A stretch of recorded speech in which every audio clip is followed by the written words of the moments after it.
Hi friends, welcome back to your own channel चकदेव in knowledge. चकदेव in knowledge में एक बार फिर से आप सभी का मैं हार्दिक स्वागत करता हूं। जैसा कि आप सभी को पता है कि अपने चैनल पर हम बैंक और बैंक से रिलेटेड बातें करते हैं और बैंकर्स की बातें करते हैं। तो आज हम बात करने वाले हैं बैंक लॉकर्स के बारे में, क्योंकि रिजर्व बैंक ऑफ इंडिया ने लॉकर्स के लिए नई गाइडलाइंस जारी की हैं। ये जो नई गाइडलाइंस जारी की हैं वो 1 जनवरी 2022 से इफ़ेक्टिव होंगी, यानी कि अगले साल से इनका इम्प्लीमेंटेशन शुरू हो जाएगा। ये जो नई गाइडलाइंस हैं वो किसके लिए लाभदायक हैं या किसके लिए ज़रूरी हैं? एक्चुअली किसी भी लॉकर के लिए पहला कस्टमर, तो ये वीडियो कस्टमर्स के लिए बहुत ही अच्छा है, और दूसरा है बैंकर्स जो कि लॉकर में डील करते हैं। अब लॉकर के केस में क्या होता है कि बैंक को मिलता है रेंट, यानी कि उसकी अर्निंग जो है वो है रेंट से, और कस्टमर्स को क्या मिलता है, उसको मिलती है अपने कंटेंट्स की सुरक्षा।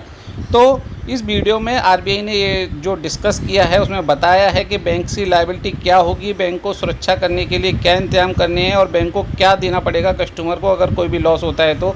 इसके अलावा हम सुनते हैं कि बैंक ने लॉकर के लिए एफडी मांगी, तो बैंक कितनी एफडी ले सकता है लॉकर्स के लिए, और एडवांस रेंट बैंक कितना ले सकता है।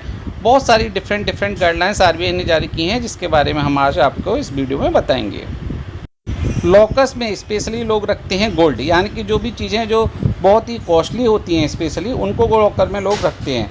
तो लोगों को लगता है, जो कस्टमर्स हैं उनको यही लगता है कि उनका जो लॉकर में जो कुछ भी है उसके लिए पूरी तरह से बैंक लायबल है, लेकिन ऐसा नहीं है। रिजर्व बैंक ऑफ इंडिया ने क्लियर कर दिया है कि बैंक लायबल नहीं होगा कुछ केसेज में। जैसे कोई भी नेचुरल कैलामिटी आती है जो कि भगवान की वजह से हुई है, यानी कि जैसे कि अर्थक्वेक, यानी कि जिस पर बैंक का कोई कंट्रोल नहीं है, फ्लड, थंडर स्टॉर्म, इस टाइप, मतलब कुछ भी अगर ऐसा होता है जो नेचुरल कैलामिटी के अंतर्गत आता है और जिसकी वजह से जो आपके कंटेंट्स हैं उनको कुछ भी डैमेज होता है, यानी कि जिसमें बैंक का कोई भी फॉल्ट नहीं है या आपका खुद का निग्लिजेंस है कस्टमर का, उस केस में बैंक कोई भी आपके लिए लायबल नहीं है, वो आपको कुछ भी नहीं देगा। हालांकि आरबीआई आगे क्लियर करता है कि बैंक को प्रोटेक्शन देना है अपने प्रीमिसेस को और उसको सुरक्षित रखना है अपने लॉकर्स को जितना यथासंभव हो। ऐसी नेचुरल कैलामिटी में मतलब उनको एप्रोप्रिएट स्टेप्स लेने हैं जिससे कि आपके कंटेंट सुरक्षित रहें। अब प्रश्न ये उठता है कि जब भी एक्ट ऑफ गॉड नहीं है, यानी कि कोई नेचुरल कैलामिटी नहीं है, तो बैंक कितना लायबल है? क्या वो पूरा लायबल है? जी नहीं। एक बार आरबीआई फिर क्लियर करती है कि बैंक अगर कोई भी फायर का केस होता है या चोरी का, लूट का केस होता है, बिल्डिंग कोलैप्स हो जाती है, या मान लीजिए बैंक एम्प्लॉय ने फ्रॉड ही कर दिया आपके केस में, आपके लॉकर के केस में, तो उस केस में भी बैंक आपके लिए कंटेंट्स के लिए पूरा लायबल नहीं है। ऐसा नहीं है कि आपने 100 करोड़ की अगर कोई चीज़ उसके अंदर रख रखी है तो बैंक आपको 100 करोड़ देगा। बैंक केवल लायबल है जो भी आप उसको एनुअल रेंट दे रहे हैं उसका 100 टाइम्स। अब अगर मान लीजिए आपकी किसी भी बैंक को अगर आप 5,000 रुपये का रेंट दे रहे हैं तो 5,000 का 100 टाइम्स, यानी कि आपको 5 लाख तक का ही बैंक लायबल होगा किसी भी केस में। तीसरा एक बहुत बड़ा कन्फ्यूजन ग्राहकों को रहता है और बैंक ऑफिसर्स को भी कभी कभी रहता है कि जो कंटेंट्स लॉकर के अंदर रखे हुए हैं क्या वो इंश्योर्ड हैं। तो यहाँ पर आरबीआई क्लियर कट कहता है कि कोई भी बैंक जो लॉकर के कंटेंट्स हैं उसको इंश्योर कर ही नहीं सकता, इवन वो ऑफ़र नहीं कर सकता कोई भी पॉलिसी कस्टमर को, चाहे वो बैंक खुद करे या थर्ड पार्टी। जैसे कि कई बार होता है कि बैंक किसी से टाई अप कर लेता है, किसी भी तरह से डायरेक्टली या इनडायरेक्टली, ये प्रोहिबिटेड है। कोई भी बैंक लॉकर के कंटेंट्स को इंश्योरेंस पॉलिसी नहीं दे सकता, ग्राहकों को पॉलिसी ऑफर नहीं कर सकता, ये अलाउड ही नहीं है एज पर आरबीआई नॉर्म्स। अब प्रश्न उठता है कि बैंक क्या डिमांड कर सकता है एफडी की आपको लॉकर देने से पहले। अक्सर पहले माना जाता था कि बैंक जो डिमांड करते हैं एफडी की वो अपना डिपॉजिट बढ़ाने के लिए करते हैं, लेकिन अभी आरबीआई ने क्लियर कर दिया है कि जब भी नया लॉकर बैंक देता है उस टाइम वो आपको इंसिस्ट कर सकता है एफडी देने के लिए, फिक्स डिपॉजिट देने के लिए। लेकिन इस एफडी के लिए उसने वैल्यू तय की है 3 साल का रेंट, यानी कि जो भी आपका रेंट है, फॉर एग्जांपल अगर आपका 5,000 रुपये पर ईयर का रेंट है, एक एग्जांपल के लिए मान लेते हैं, तो एफडी केवल 15,000 प्लस यहाँ पर जो ब्रेकिंग के चार्जेज होंगे लॉकर के। मान लीजिए किसी भी लॉकर को ब्रेक करने के लिए 5,000 रुपये लगते हैं, तो जो भी ईयरली चार्जेज है उसके 3 गुना 3 साल का जो रेंट है वो आपको देना है, प्लस लॉकर का चार्जेज जो भी ड्रिल करने का लगेगा, ब्रेक करने का लॉकर को, वो बैंक एफडी के रूप में ग्राहकों से ले सकता है। अब हमारे बैंकर्स साथियों के दिमाग में आ सकता है कि जो एग्जिस्टिंग लॉकर्स वाले हैं जो कस्टमर्स, उनसे क्या करना है, क्या उनसे भी एफडी लेनी है? तो आरबीआई ने यहाँ क्लियर कट गाइडलाइंस ली है कि जो एग्जिस्टिंग कस्टमर्स हैं उनको आप टर्म डिपॉजिट के लिए नहीं बोल सकते, आप उनसे एफडी नहीं करा सकते।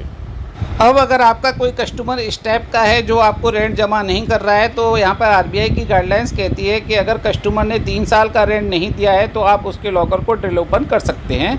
लेकिन आपको जो गाइडलाइंस हैं लॉकर ड्रिल ओपन की जो प्रोसीजर है उसको फॉलो करना होगा। नई गाइडलाइंस में आरबीआई ने ग्राहकों के लिए भी एक अच्छा काम किया है। उसने जब अलाउ किया है बैंक्स को एफडी लेने के लिए 3 इयर्स का रेंट, तो उसने कहा है कि अगर सपोज कीजिए कि कोई ग्राहक 1 साल बाद ही अपना लॉकर सरेंडर कर देता है तो क्या उसकी एफडी मारी जाएगी? जी नहीं, बिल्कुल नहीं। आपको रेंट कलेक्ट करना है सिर्फ उस पीरियड का जितने टाइम आपके पास लॉकर रहा, और जब भी ग्राहक ने सरेंडर कर दिया है तो रिमेनिंग पोर्शन है, जो भी एडवांस रेंट आपने ले रखा है कस्टमर से, वो आपको लौटाना होगा। यानी कि ग्राहक भी सुरक्षित है, उसको सिर्फ उतना ही पैसा देना होगा जितने दिन उसने लॉकर रखा। कोई भी ग्राहक जो बैंक का लॉकर होता है उसके अंदर कोई भी इलीगल चीज़ नहीं रख सकता, या कोई भी हजार्डस चीज़ जिससे कि नुकसान हो सकता है वो नहीं रख सकता है। और बैंक को एक क्लॉज अपने जो एग्रीमेंट होगा उनका जो ग्राहक के साथ उसको करना है, उसमें इस चीज़ को मेंशन करना है कि ग्राहक कोई भी इलीगल और हजार्डस थिंग जो है लॉकर में नहीं रखेगा। अब आप कहें कि नए ग्राहकों के लिए क्लॉज कैसे आएगा? अब ये सारी गाइडलाइंस जो इम्प्लीमेंट होनी है वो होनी है 1 जनवरी 2022 से। सो यहाँ आरबीआई ने आपको 1 साल एक्स्ट्रा दिया है। यानी कि बैंक्स क्या करेंगे, जो उनके एग्जिस्टिंग कस्टमर्स हैं उनके साथ रिवाइज्ड एग्रीमेंट करेंगे, और बैंकों को टाइम दिया गया है पूरे 1 साल, यानी कि 1 जनवरी 2023 तक वो ग्राहकों से, जो एग्जिस्टिंग ग्राहक हैं उनसे नया एग्रीमेंट साइन करा सकते हैं। लॉकर रूम तक जाने के लिए सिर्फ एंट्री और एग्जिट एक ही होना चाहिए। इसके साथ ही उसको कैमरे से कवर करना है, और उस कैमरे की रिकॉर्डिंग जो होनी है वो 180 दिन तक आपको संभाल के रखनी होगी। अगर कोई भी कंप्लेंट करता है तो वो आपको रिकॉर्डिंग सबमिट करनी होगी। और अगर कोई भी पुलिस इन्वेस्टिगेशन का केस आना है तो जब तक पुलिस इन्वेस्टिगेशन ख़त्म नहीं होनी तब तक वो रिकॉर्डिंग आपके पास रहनी चाहिए।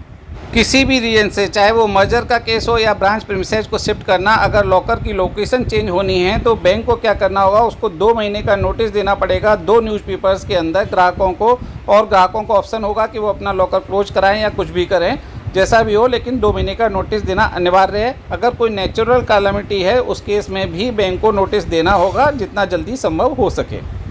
लॉकर धारक की मृत्यु के केस में जो भी सर्वाइवर होगा या नॉमिनी होगा उसको 15 दिन के अंदर बैंक को लॉकर के कंटेंट्स देने होंगे, एक बार डॉक्यूमेंट सबमिट करने के बाद।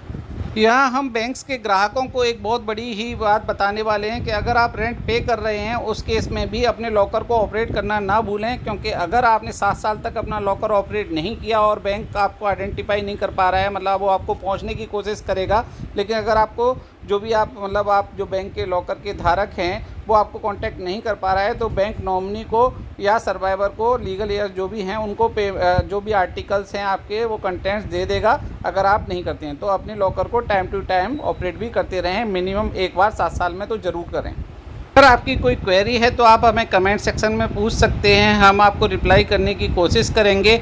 हमारे वीडियो को लाइक करना और पूरी पब्लिक और बैंकर्स के साथ शेयर करना ना भूलिएगा।